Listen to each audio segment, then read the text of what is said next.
Militarism, an examination of the concept in contemporary society with particular reference to the military policy of North Korea, a BCM 390 short by Kate Austen.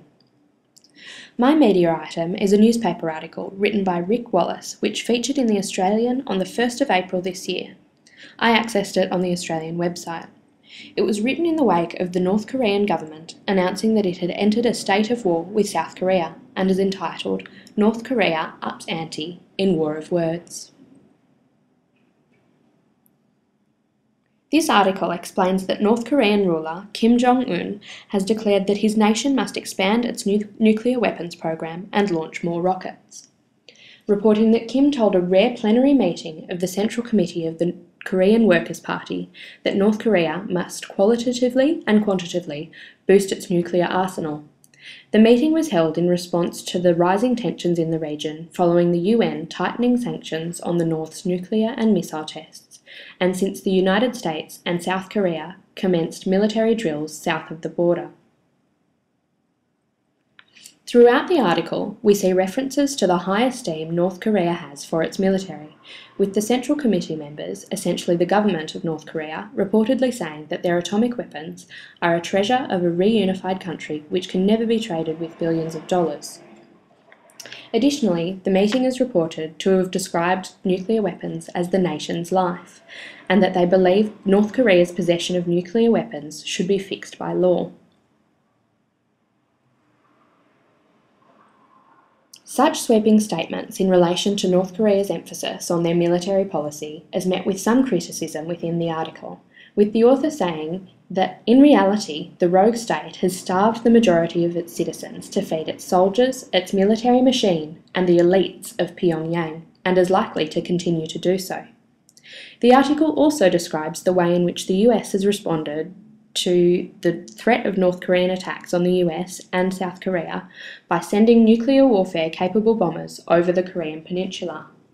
Such activity seems to demonstrate that it is not only North Korea who places emphasis on their state's military capacity. The article on the Australian website is also accompanied by a short video which mirrors what is said in the article and depicts enormous displays of military support and military might in North Korea. I'll show you a clip from that now. North Korea's state media shows video of massive outdoor rallies in support of the army amid high tensions on the peninsula. Thousands gathered in several cities across the country Saturday. The same day, North Korea said it was entering a state of war with South Korea. State TV also released photographs of Kim Jong-un at a meeting of the Central Committee of the Workers' Party of North Korea. The official news agency said that Pyongyang's nuclear weapons are not a, quote, political bargaining chip, saying that nuclear armed forces are its life. I argue that the attitudes displayed within this article, the accompanying video footage, and the plethora of other recent media items in the same vein covering the situation in Korea operate as a clear display of what is called militarism. But what exactly is militarism? In researching this concept, I have found it quite difficult to reach a settled definition. Perhaps the most broad definition I have found comes from the Dictionary of Human Geography, which defines militarism as the extension of military influence into civilian, political, social, and cultural spheres, and serves as an ideology that makes particular claims on notions of citizenship, which also legitimizes and even glorifies the pursuit of war. Donald Mackenzie terms militarism a vital and widespread feature of contemporary capitalism, in which war, or the preparation of the means of war, are major social concerns, commanding a significant proportion of resources and enjoying a substantial degree of legitimacy. In his article, Militarism and Socialist Theory, Mackenzie focuses on militarism as a feature of capitalism, underpinning the economies of militarist societies, particularly during times of war. He also acknowledges what he calls the cultural reproduction of militarism, the inherent loyalty that many people have to their country, its ideals and military activities as a result of its history and context, as well as the country's attitudes, beliefs, ideas and values, which Mackenzie argues are often grounded in a constructed and idealised past.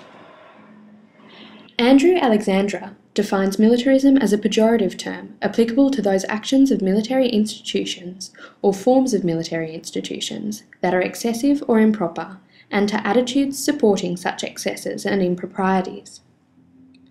In his article Militarism, Alexandra puts forward the suggestion that there are various levels of militarism, ranging from pacifism or non-violence to high-level militarism, where the military becomes central to the character of that nation and has a dominant relationship with the other facets of that society.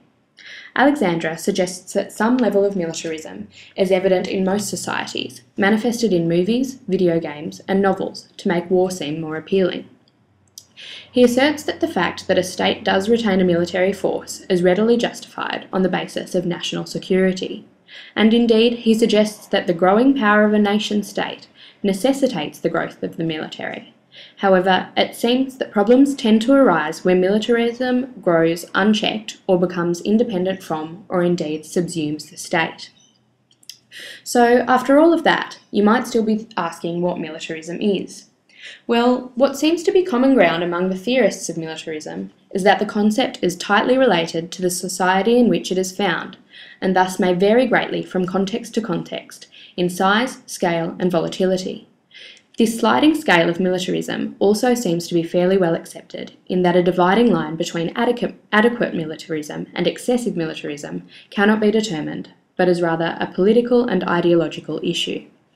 The notion of excess is important though, as problems seem to arise when military institutions and ideals become central to the functioning of the state and become the sole source of power through which political goals are realised. Even more dangerous is when citizens of the state are loyal and dependent on such a regime of power. Such viewpoints are evident throughout our history. Consider this quote from Mussolini. "War alone keys up all human energies to their maximum tensions and sets the seal of nobility on those people who have the courage to face it." It is interesting to consider this romanticised, militarised quote in line with the contemporary militarism displayed by the military superpowers such as North Korea and the United States, as outlined in my media item and supported by these others.